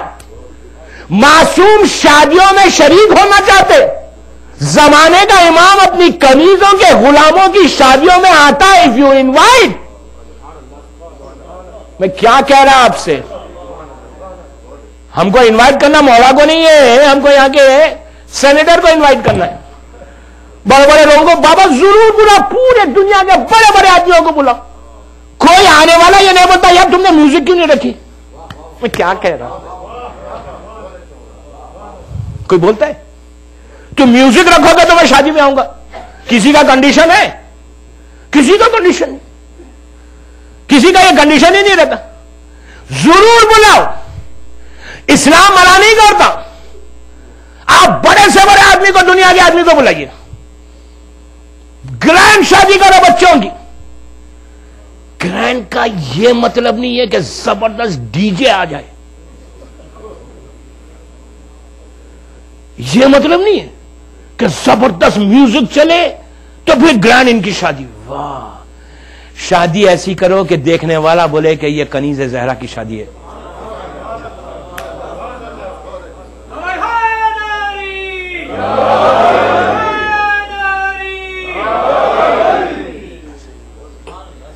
بابا زبردست سلوات پڑھ لیں.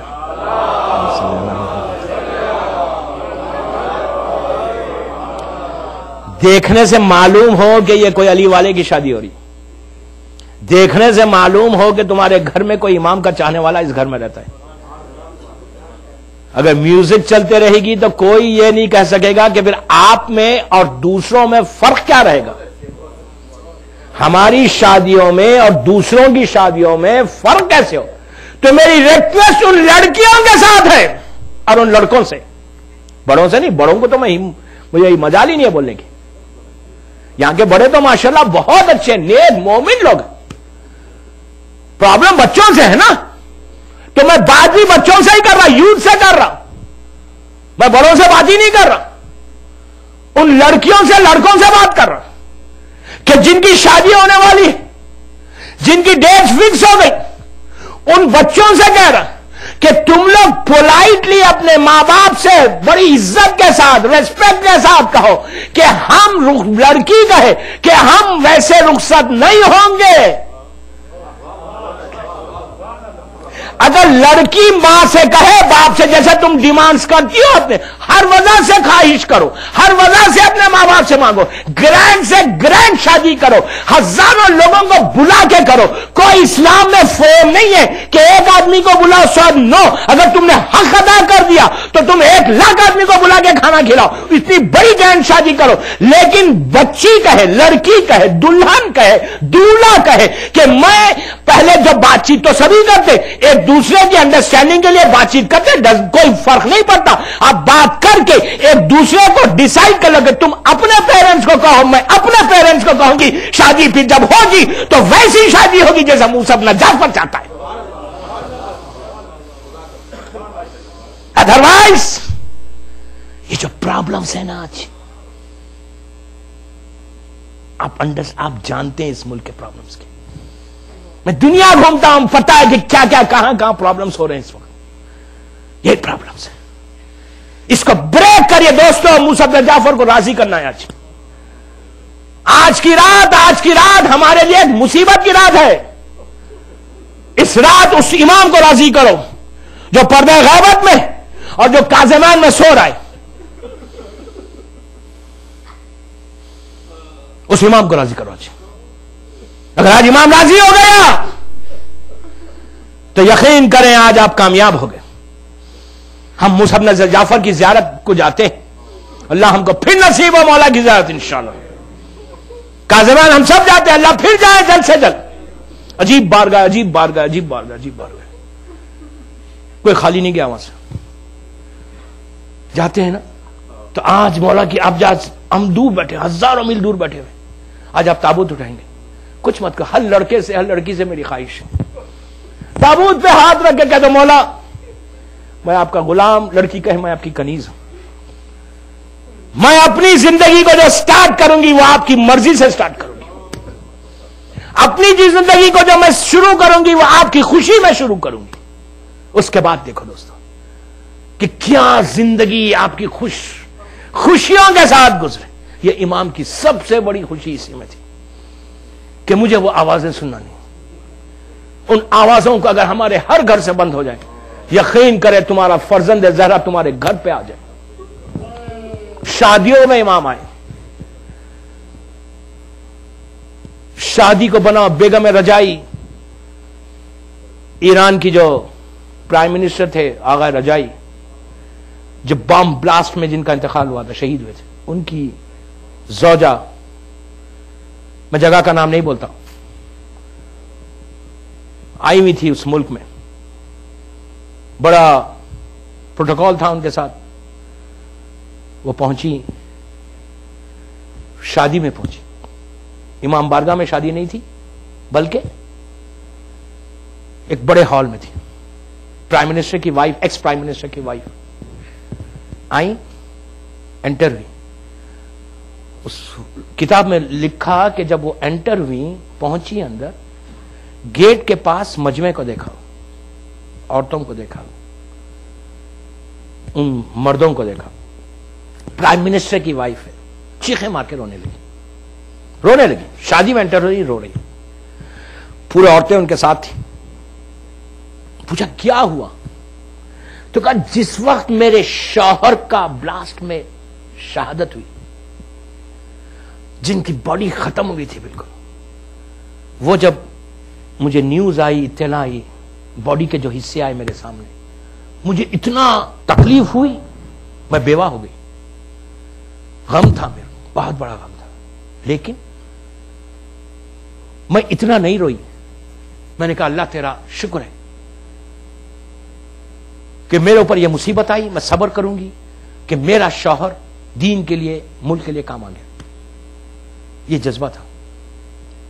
کہ لیکن آج میں آپ کو دیکھ کر, اس پارٹی کو دیکھ کر, اس ماحول کو دیکھ کر میرا دل ٹوٹ گیا کہ ہم اپنے شوہروں کو قربان کر رہے ہیں, ہم اپنے بچوں کو قربان کر رہے ہیں.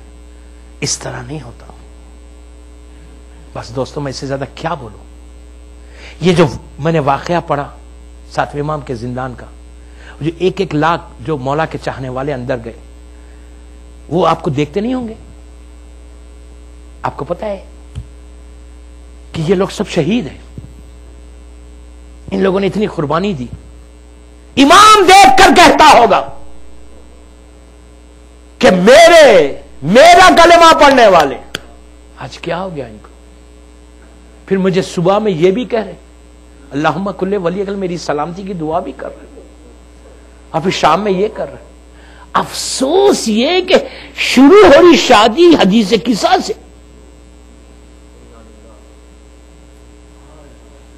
شروع کر رہے کیا چیز ہے حدیث قصہ, کیا چیز ہے حدیث قصہ.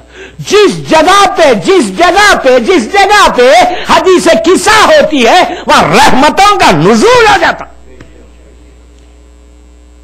ملائکہ کا نزول ہوتا. اگر آنکھوں کے سامنے سے پردے ہٹ جائیں تو آپ دیکھیں کہ کتنے اینجلز ہیں رحمت کے جو لے کر آئے تمہاری ڈیسٹینی کو بدلنے کے لیے.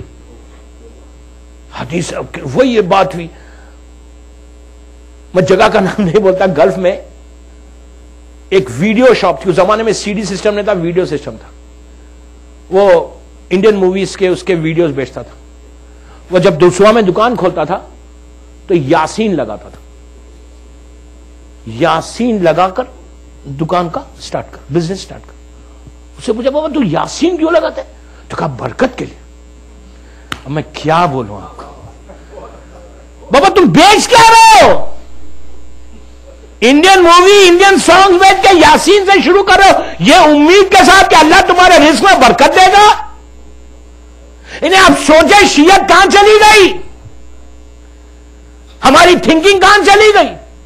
اگر ہم یہ سوچ کے سمجھ رہے کہ پھر ہم عزادار حسین کربلا کی ذمہ داری کو پورا کر رہے, کربلا کے میسج کو پروپوگیٹ کر رہے, تو واٹ آر یو پروپوگیٹنگ, واٹ, کیا کر رہے ہیں ہم؟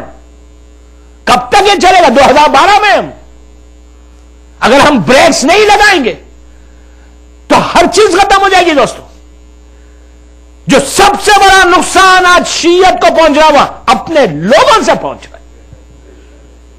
باہر کا تو ظلم ہے, باہر کے جو ایلیمنٹس ہیں ان سے لڑو, ایک جگہ ہو کر شیعت کو ایسے مضبوط کرو کہ تم کو دیکھ کر شکاگو میں جائے گا علی والا ایسا ہوتا ہے. صلوات پڑھے محمد والے محمد پر.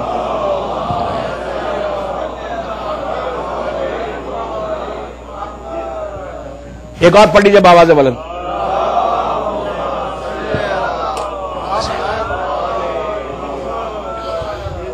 دیکھیے اتنا بولنے کے بعد آواز کتنی کم ہو گئی.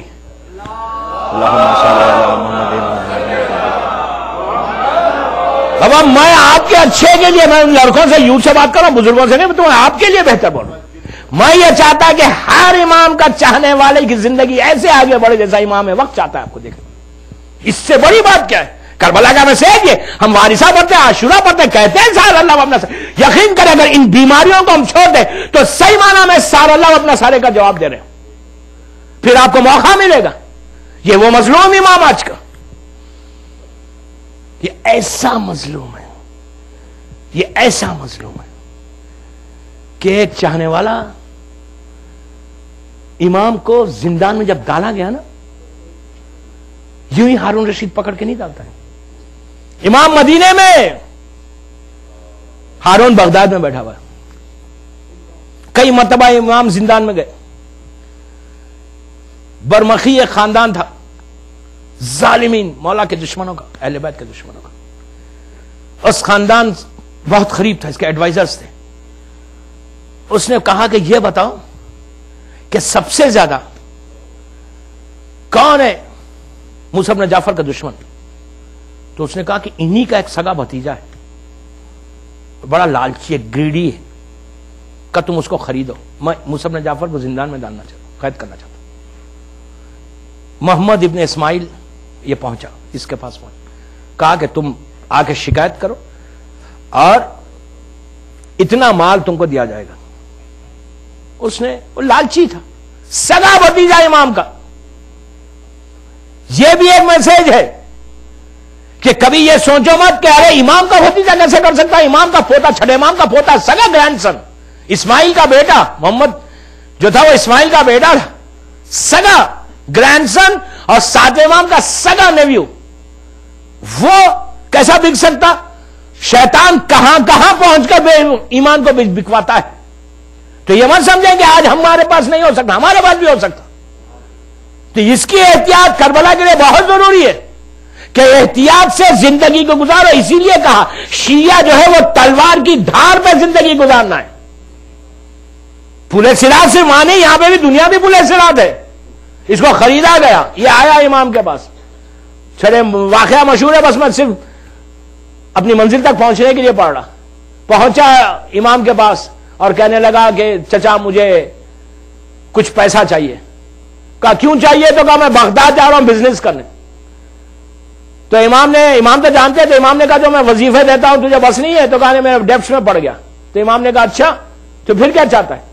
امام نے کہا میں تیرے ادا کر دوں۔ اس نے کہا نہیں مجھے چاہیے، بڑا زور کرنے لگا۔ امام نے غلام سے کہا اسے پیسے دے۔ جب دے رہے تھے، دیتے دیتے امام نے ایک جملہ کہا محمد سنو، میرے بچے بھی بہت چھوٹے ہیں،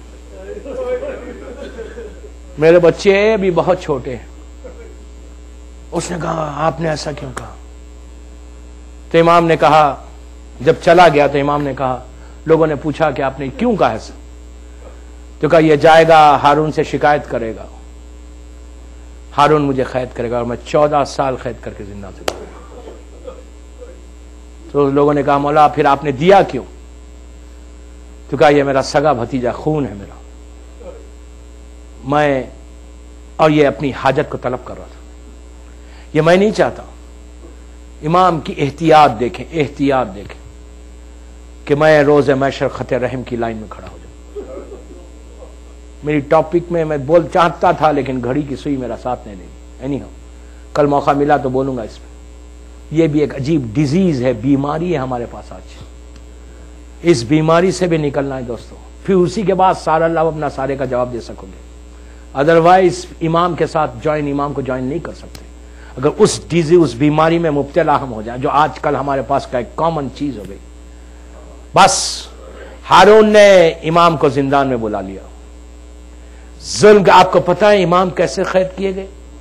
مسجد نبوی میں امام نماز پڑھ رہا تھا، نانا کا شہر، سامنے قبر رسول، امام نماز پڑھ رہا تھا۔ نماز کے دوران ہارون کے لوگوں نے آ کے امام کے گلے میں طوق پہنا دی۔ آپ سوچیں، ظلم کا عالم دیکھیں، طوق پہنا دی۔ دوران نماز امام کو گرفتار کر کے مختلف شہروں سے لے کر عراق پہنچ گئے۔ امام زندان میں چلا گیا۔ 1 سال گزرا، 2 سال گزرا، کئی سال کوئی کانٹیکٹ نہیں۔ ایک مدینے کا چاہنے والا تڑپ گیا کہ یار اتنے سال ہو گیا میں نے اپنے مولا کی زیارت نہیں کی۔ بغداد پہنچا، بغداد پہنچ کر اس نے معلوم کیا کہ امام کو کس زندان میں رکھا گیا۔ معلوم کر کے. دوستو آج مجلس آہستہ آہستہ گریا کر کے رونے کی نہیں ہے. یہ قیامت کی رات ہے جو رات گزر رہی ہے. یہ وہ رات ہے, ذرا کوئی فاطمہ کے دل سے پوچھے. یہ وہ رات ہے کہ کوئی غریب امام کے دل سے پوچھے, کوئی معصومہ کے دل سے پوچھے. 14 سال زندان میں رہ کر یہ امام شہید ہوا. بلایا, پہنچا مدینے سے, پوچھنے لگا کہ میرا امام کہاں ہے, کس زندان میں. ہارون کا ظلم ہے, پتا چلا کہ فلاں زندان میں 7ویں امام کو قید کیا گیا. اتنا عرصہ ہو گیا. اس نے کوشش کی, زندان باندھ جو نگران کار تھا اس سے بات کی, کر کے کہا میں تجھے اتنا انعام دوں گا, بس ایک دفعہ میری امام کی زیارت کرا دے.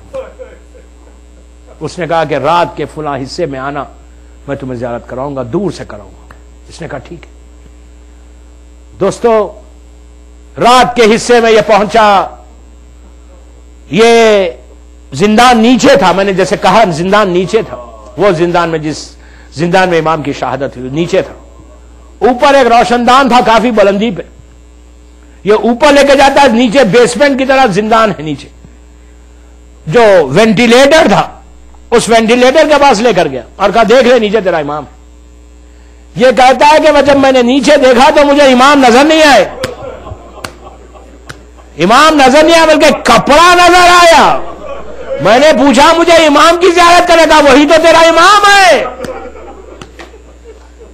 امام اتنا 14 سال قید میں,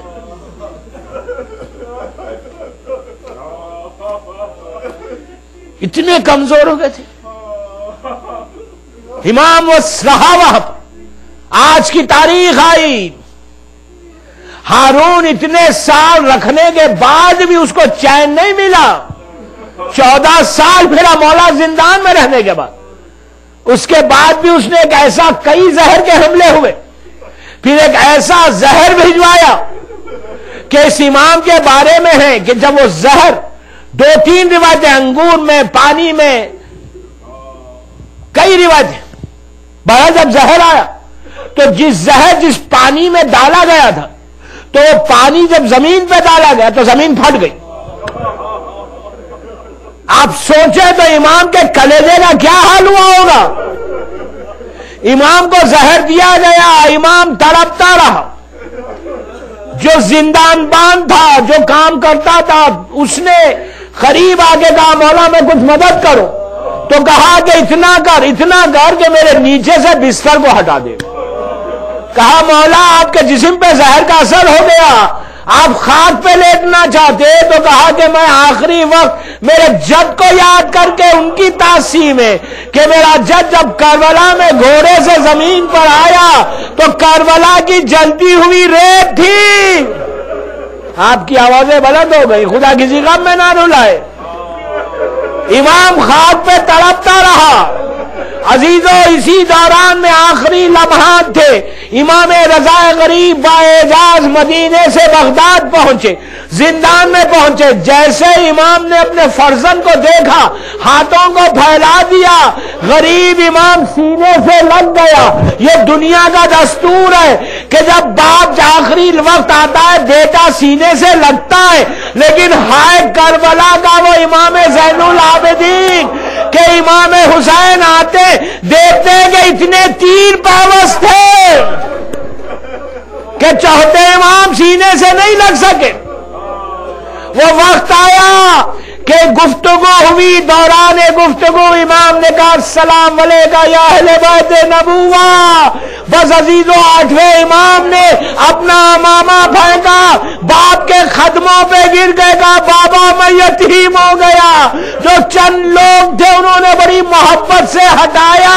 یہ دنیا کا دستور ہے, جب اولاد باپ کے پیروں پہ گر کے روتی ہے چاہنے والے ہٹاتے ہیں, لیکن ہائے سکینہ کیا کرے جب لپٹ کے رو رہی تھی سمٹ تماچے مار رہا تھا. عزیزو یہ وہ غریب مظلوم امام ہے, وطن سے دور شہید ہوا. شہادت کے بعد بھی توق اور زنجیر اور بیڑیاں اتاری نہیں گئی. آپ نے کتنی آسانی سے سن لیا, مولا کی لاش ایسی پڑی رہی. اس کے بعد جب امام کو ایک تابوت میں لٹایا گیا، لٹا کر بغداد کے پل پہ تابوت کو رکھ دیا گیا۔ عزیزو اتنا غریب امام تھا، کوئی چاہنے والا غریب نہیں۔ ہارون کا حکم تھا کہ کوئی تابوت کو نہ اٹھائے۔ 3 دن تک تابوت بغداد کے پل پہ رکھا ہوا تھا، 4 حمالوں نے اٹھا کے رکھا تھا۔ عزیزو وہیں پہ بغداد میں ایک سید زادہ تھا لوہار، اور اس نے یہ عہد کیا تھا کہ کبھی کسی سید پہ مصیبت آئے گی میں ضرور مدد کروں گا۔ اس کی ایک منت تھی۔ اس کے خواب میں مادر حسین آئی، پردے میں ملبوس، آ کے کہا کہ اے سید تیری یہ منت ہے کہ کسی کی مدد کرنا۔ ارے میرا بیٹا، اس کی میت وہ بغداد کے پل پہ رکھی ہے، اب تک توق و زنجیر ہے۔ جا کر اس نے کہا امام کا تابوت اٹھا۔ میں اتنا ہی کہوں مولا 3 دن کے بعد تو تابوت اٹھا نا، لیکن کربلا میں حسین کا لاشا تھا، گھوڑے دوڑ رہے تھے، زینب فریاد کر رہی تھی نانا یہ تیرا حسین ہے جس کا لاشا پامال کیا جا رہا ہے۔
امام کے جنازے پر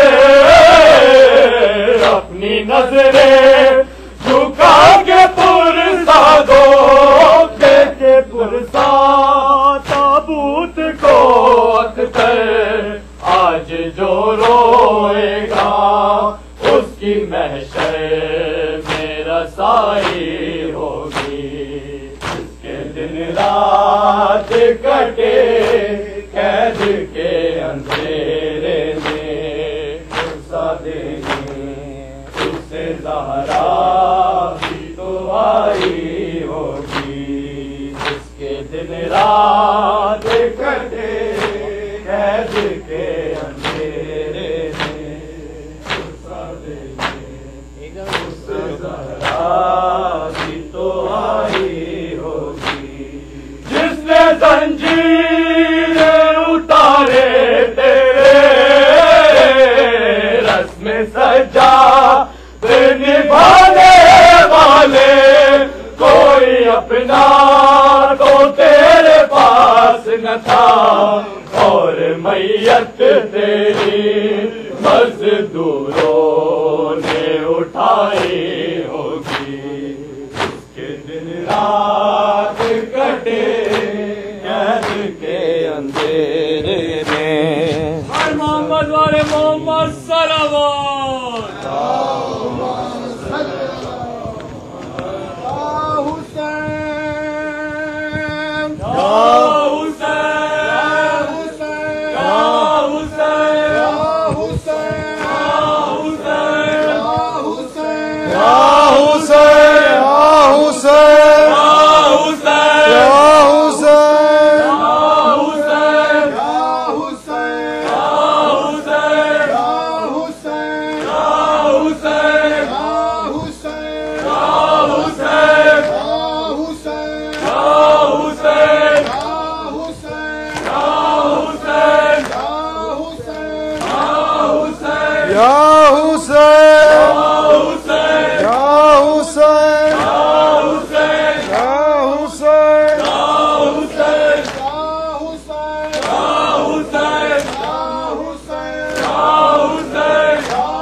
عظیم امام نو ملی کس جرم دی سزا کاظم امام نو ملی کس جرم دی سزا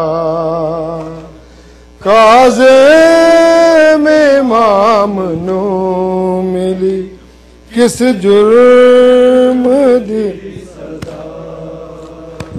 کاظم امام نو ملی کس جرم دی سزا کاظم امام نو ملی کس جرم سب بولا جی کاظم امام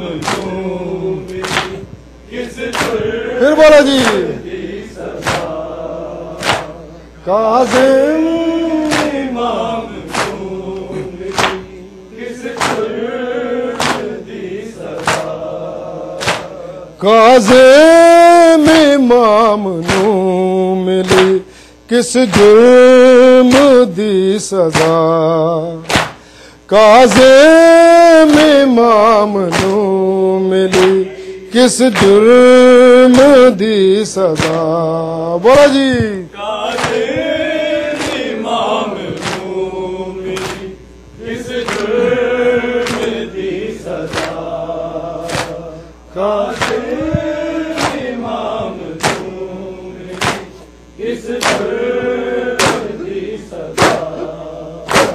کاظم امام نوں ملی کس جرم دی سزا کاظم امام نوں ملی کس جرم دی سزا بولا جی امام نوں ملی کس جرم دی سزا امام نوں ملی کس جرم دی سزا بابا رضا دا قید گیا ظلم دی نبھا بابا رضا دا قید گیا ظلم دی نبھا کاظم امام نوں ملی کس جرم دی سزا کاظم امام نوں ملی کس جرم دی سزا بابا امام کس جرم دی سزا بابا رضا دا قید گیا ظلم دی نبھا بابا رضا دا قید گیا ظلم دی نبھا کاظم امام نوں ملی کس جرم دی سزا کاظم امام نوں ملی کس جرم پھر بولو جی پھر پڑھ کے آؤ کاظم امام نوں ملی کس جرم دی سزا رنگ اتنا قید خانہ تاریخ ہے گواہ تنگ اتنا قید خانہ تاریخ ہے گواہ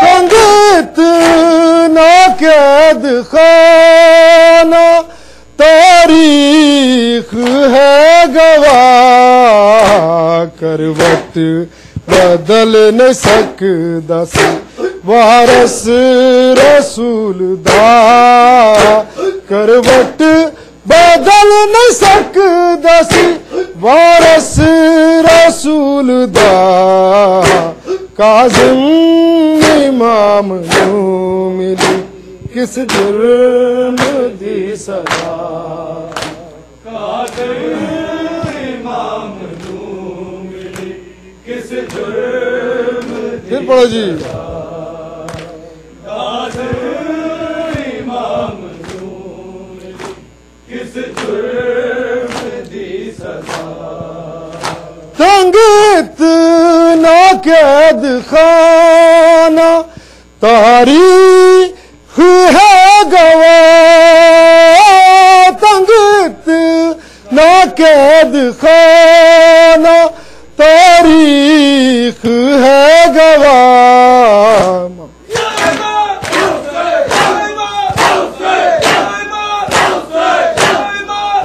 تنگ اتنا قید خانہ تاریخ ہے گواہ کروٹ بدل نہیں سکدا سی وارث رسول دا کروٹ بدل نہیں سکدا سی وارث رسول دا کاظم امام نوں ملی کس جرم دی سزا کاظم امام نوں ملی کس جرم دی سزا بابا رضا دا قید گیا ظلم دی نبھا بابا رضا دا قید گیا ظلم دی نبھا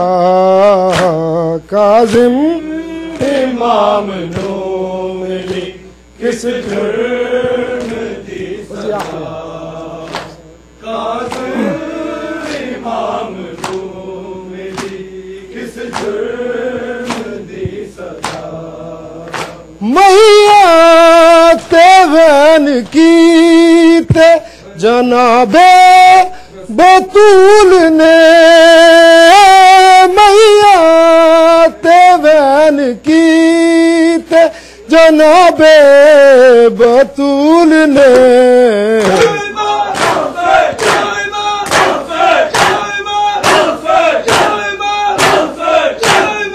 میات وین کیتے جناب بطول نے ہن تاں کوئی غریب دے زنجیر دے اولا ہن تاں کوئی غریب دے زنجیر دے اولا کاظم امام نو ملی کس جرم دی سزا یا حسین حسین یا حسین یا حسین یا حسین یا حسین یا حسین یا حسین یا حسین یا حسین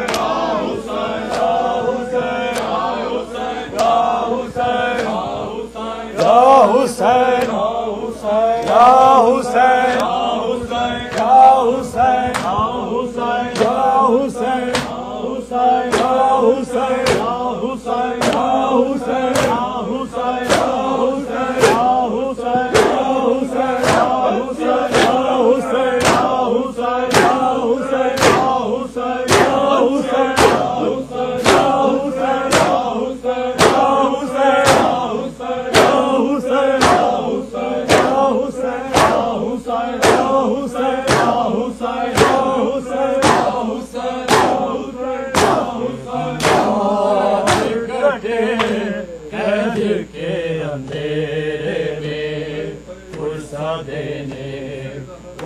زہرا بھی تو آئی ہوگی جس کے دن رات کٹے قید کے اندھیرے میں پرسا دینے اس سے زہرا بھی تو آئی ہوگی جس کے دن رات کٹے قید کے اندھیرے میں پرسا دینے اس سے زہرا بھی تو آئی ہوگی جس کے دن رات کٹے قید کے اندھیرے میں پرسا دینے اس سے زہرا بھی تو آئی ہوگی جس کے دن رات کٹے قید کے اندھیرے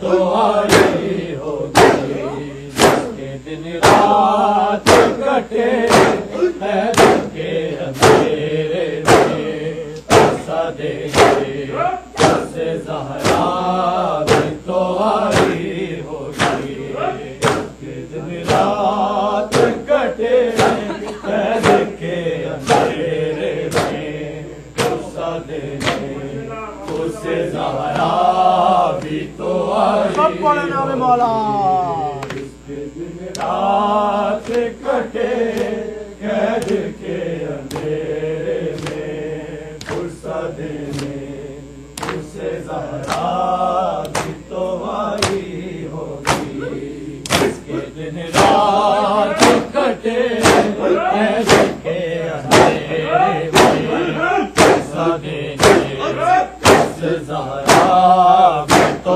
آئی ہوگی آئے پردیس میں روپیہ بھی بین کرتی ہوگی اور زینب بھی بلائی ہوگی جس کے دن رات کٹے قید کے اندھیرے میں پرسا دینے زہرا بھی تو آئی ہوگی، جس کے دن رات کٹے قید کے اندھیرے میں پرسا دینے، اس سے زہرا بھی تو آئی ہوگی، جس کے دن رات کٹے قید کے اندھیرے میں پرسا دینے، اس سے زہرا بھی تو آئی ہوگی۔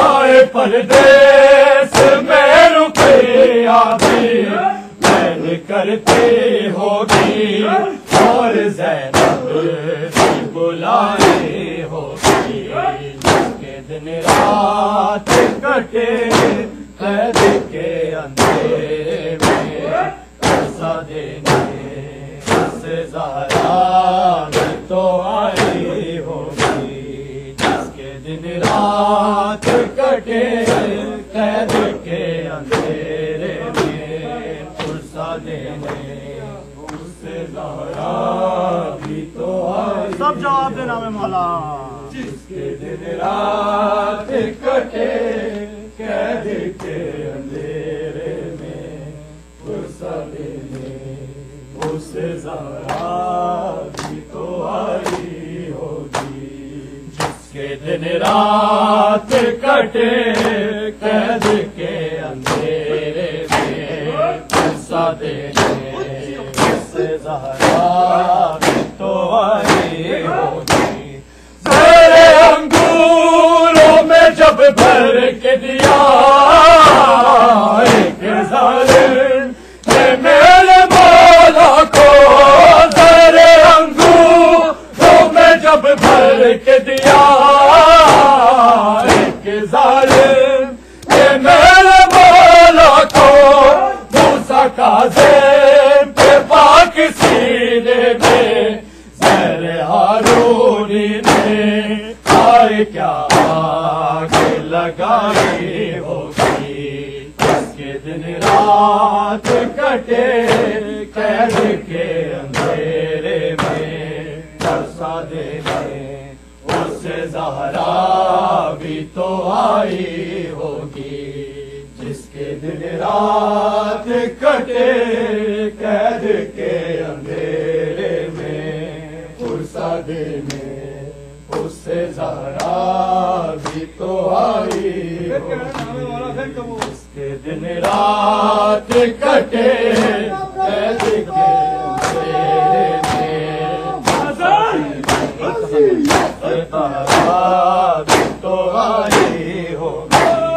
زیر انگوروں میں جب بھر کے دیا ایک ظالم نے میرے مولا کو، موسیٰ کاظم کے پاک سینے میں زیر ہارونی نے آئے کیا آگ لگائی ہوگی، جس کے دن رات کٹے قید کے اندھیرے میں پرسا دینے، اس سے زہرا بھی تو آئی ہوگی، جس کے دن رات کٹے قید کے اندھیرے میں پرسا دینے، اس سے زہرا بھی تو آئی ہوگی، سب جواب دینا میں مولا، جس کے دن رات کٹے قید کے اندھیرے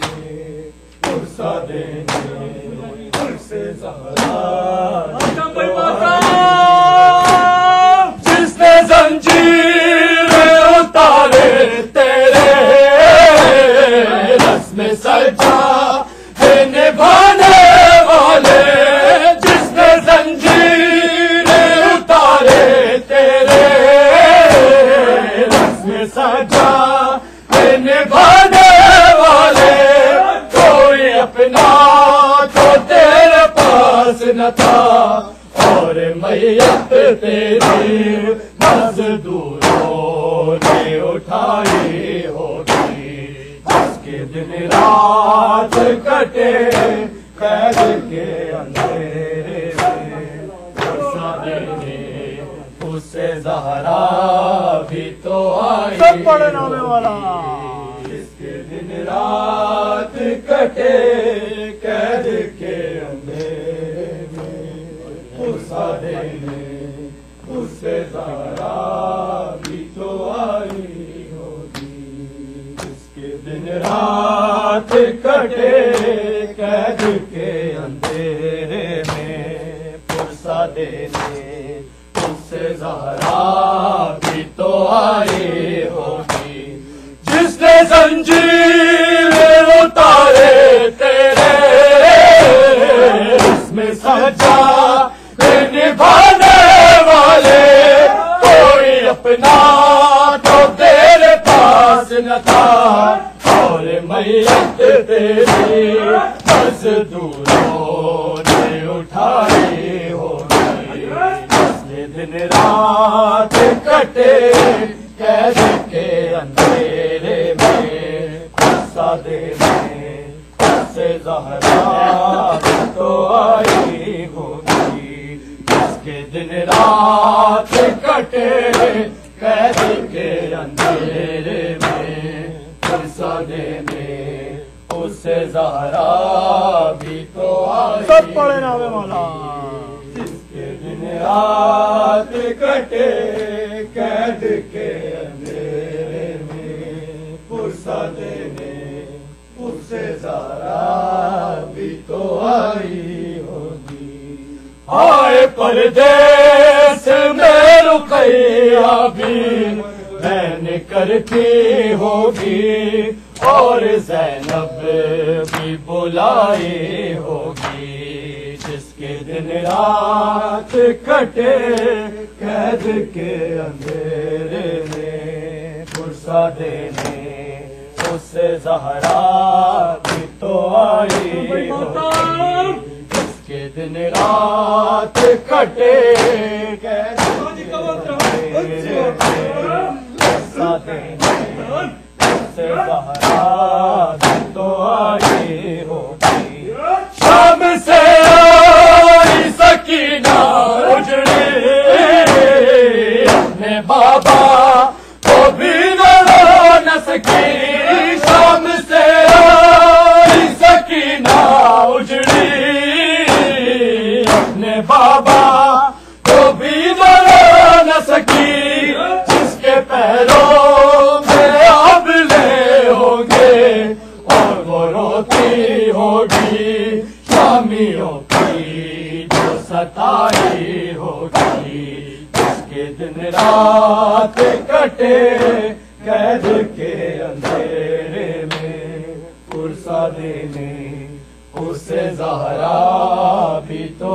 آئی ہوگی جس کے دن رات کٹے قید کے اندھیرے میں غصہ دینے زہرا بھی تو آئی ہوگی شام سے آئی سکینہ اجڑی اپنے بابا کو بھی نہ سکی جس کے پیروں میں آبلے ہوں گے اور وہ روتی ہوگی شامیوں کی جو ستائی ہوگی جس کے دن رات کٹے قید کے اندھیرے میں غصہ دینے سے زہرا آئی ہوگی شام سے آئی سکینہ اجڑی اپنے بابا کو بھی جلا نہ سکی جس کے پیروں میں آبلے ہوں گے اور وہ روتی ہوگی شامیوں کی جو ستائی ہوگی جس کے دن رات کٹے قید کے اندھیرے میں غصہ دینے اس سے زہرا بھی تو آئی ہوگی سب پڑھے نام مولا جس کے دن رات کٹے قید کے اندھیرے میں غصہ دینے اس سے زہرا بھی تو آئی ہوگی آئے پردیس میں ریا بھی بہن کرتی ہوگی اور زینب بھی بلائی ہوگی جس کے دن رات کٹے قید کے اندھیرے میں پرسہ دینے اسے زہرا بھی تو آئی ہوگی قید امام کے جنازے پہ اپنی نظریں جھکا کے پرسہ دو قید امام کے جنازے پر اپنی نظریں جھکا کے پرسہ دو دیکھے کاندھا تابوت کو اختر آج جو روئے گا اس کی محشر میں رسائی ہوگی جس کے دن رات کٹے قید کے اندھیرے میں پرسہ دینے اسے زہرا بھی تو آئی ہوگی دن رات کٹے قید کے اندھیرے میں پرسہ دینے اسے زہرا بھی تو آئی ہوگی قید امام کے جنازے پر اپنی نظریں جھکا کے پرسہ دو دیکھے کاندھا تابوت کو اختر آج جو روئے گا اس کی محشر میں رسائی ہوگی جس کے دن رات کٹے قید کے اندھیرے میں